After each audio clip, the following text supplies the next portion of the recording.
cities around the world, like Melbourne, have 30% of their housing stock in the form of apartments.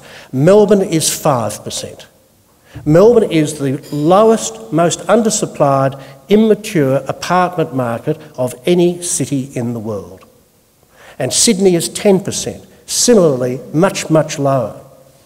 And the reason is that as major metropolises, we don't have the long history of urbanisation and consolidation and generational change that a lot of these other cities around the world that have experienced, typically, in London and New York and Paris, to use the old Peter Stuyvesant comparison.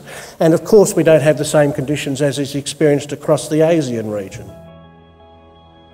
Although there are some differences in the way that the likes of the Europeans live when it comes to apartment living when compared to Melburnians, for example, the reality is that our population is growing and they have a desire to live closer and closer to town. Therefore, the only way we can accommodate these demands is to create higher density living.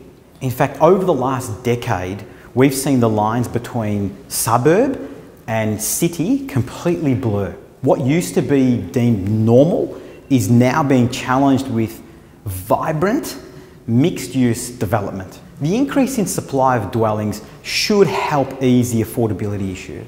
Just because there is more of something doesn't necessarily mean it makes it worth more. In fact, quite the opposite. If you're looking to capitalise on this generational shift, the value is in the land and not the buildings. So if your time horizon is 10 years, maybe 20 years, look for land, look for acres and acres of land because we're not creating any more of it.